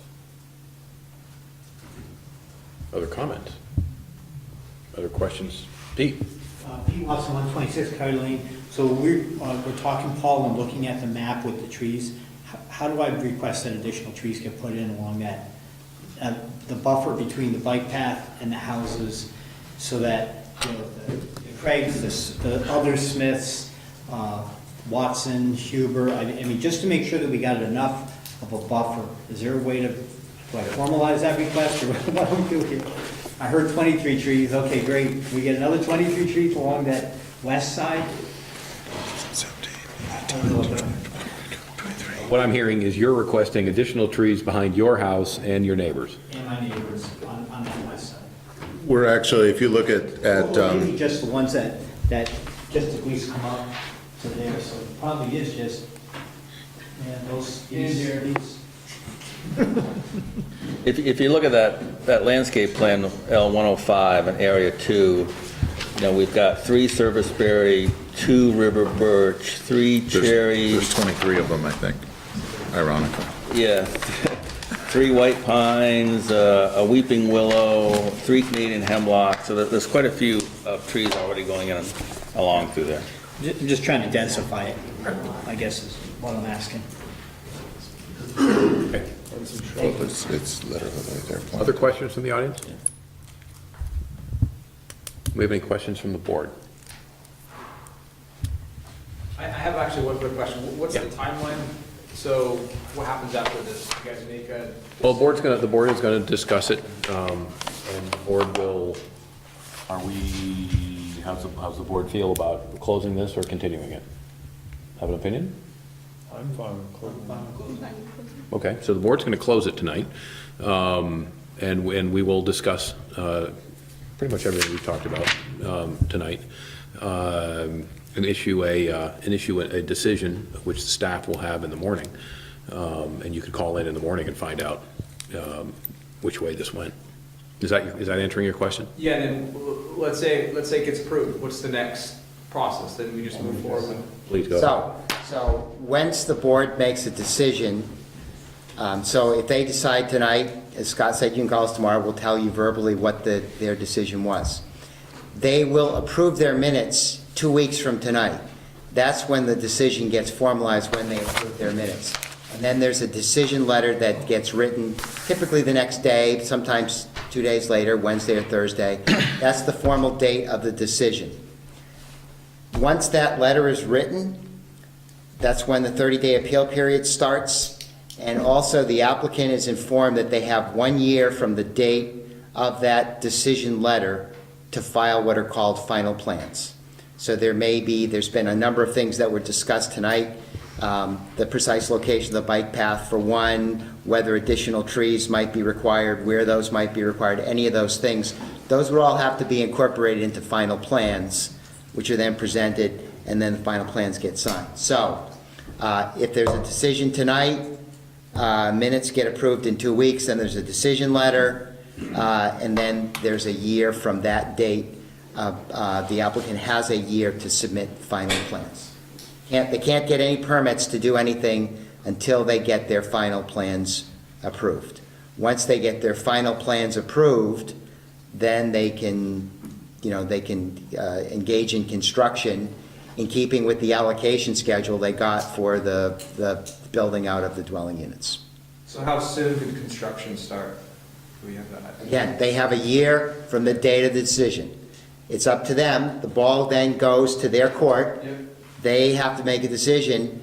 Do they want to move forward? How fast do they want to move forward? They got to get the final plans. Once they have the final plans in, they have an allocation schedule that it's articulated in the staff notes. It was part of the growth management decision. The developer would have to make a decision for how quick they want to move. So I can't give you an exact answer to that. Some of that is not known. All I can tell you is those are some of the deadlines that would take place in the... Early as sometime in 2019.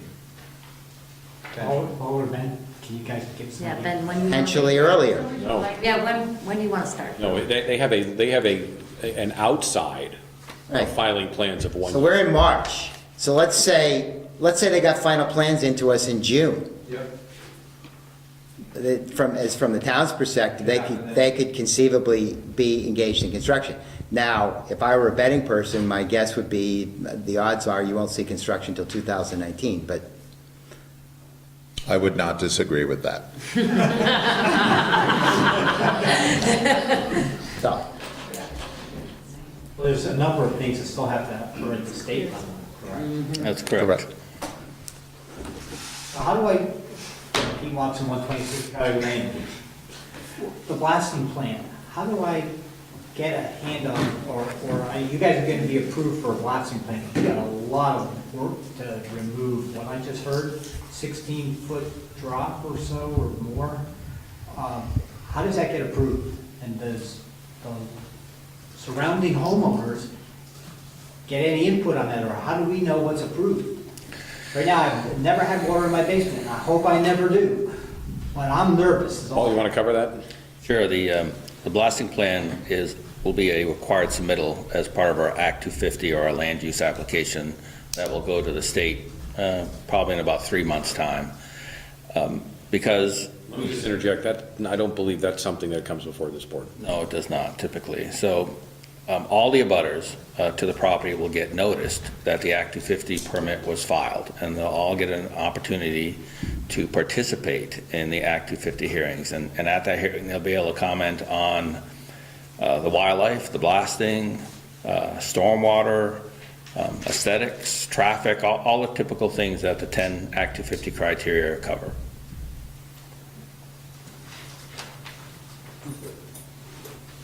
Save your notes, Pete. And if you're not an abutter, you can petition the board to participate, to have party status, so. As open as this process is, the Act 250 process is pretty much as open, so. Good to know. Other questions from the audience? Anybody else? Anything else from the board? Board's good? One more time from the audience. Okay. Thank you, everybody. Thank you very much. Okay, we are going to close DP 17-01, Black Rock Construction, at 8:52. Thank you, everybody.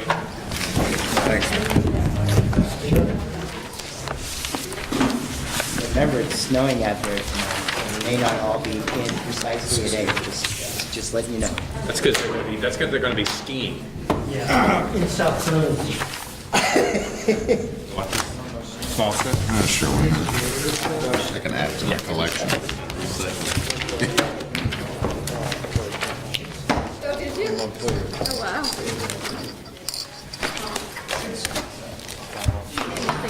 Southern Vermont gets everything. Yeah. They have for the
Okay. Okay, it is 9:25, and the Development Review Board for Williston, Tuesday, March 13th, 2018, is out of deliberation. Again, 2 items on the agenda. Do I have a motion for DP 18-15, Peter Smakel? Yes, as authorized by WDB 6.6.3, I, David Turner, move the Williston Development Review Board, having reviewed the application submitted and all accompanying materials, including recommendations of the town staff and the advisory board required to comment on the application by the Williston Development Bylaw, and having heard and duly considered the testimony presented at the public hearing of March 13, 2018, in the findings and facts and conclusions of law proposed by the staff for the review of DP 18-15 and approve the discretionary permit subject to conditions above. This approval authorizes the applicant to file final plans, obtain approval of these plans from staff, and then seek administrative permit for the proposed development, which must proceed in strict conformance with the plans on which this approval is based. Okay, thank you. Do I have a second? Second. Paul seconds it. Any further discussion? No further discussion. All in favor? Aye. Aye. 5 ayes, no nays, motion carries. Do I have a motion to approve DP 17-01 Northridge Residential Subdivision? Sure. As authorized by WDB 6.6.3, I, John Hemmelgarn, move that the Williston Development Review Board, having reviewed the application submitted and all accompanying materials, including the recommendations of the town staff and the advisory boards required to comment on this application by the Williston Development Bylaw, and having heard and duly considered the testimony presented at the public hearings of January 9th, February 13th, and March 13th, 2018, and the findings of fact and conclusions of law proposed by staff for the review of the DP 17-01, and approve this discretionary permit subject to conditions above. This approval authorizes the applicant to file final plans, obtain approval of these plans from the Development Review Board, and then seek an administrative permit for the proposed development, which must proceed in strict conformance with the plans on which this approval is based. We are going to make a couple of additional conditions. The first is that we're going to revise condition number 3 to Part A to read the Williston Conservation Commission recommendations from the January 3rd, 2018 meeting, and strike items 1, 2, and 3 underneath Part A. We will change Part B of that same condition to read Williston Public Works Department memo dated December 20th, 2017 instead of 18. We will add condition number 16. The applicant will complete their conversations with the Williston Fire Department, making sure the fire department is aware of the road phasing. We will add number 17. The applicant shall identify the building envelopes on all lots that include Class 2 wetlands or Class 2 wetland buffers.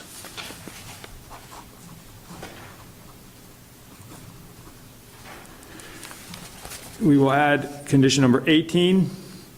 The presence of Class 2 wetlands or Class 2 wetland buffers shall be identified in the deed for each affected lot. Condition number 19. The applicant has committed to providing 23 additional trees to be planted on or near the abutting lots of Lord, Porter, and Bates.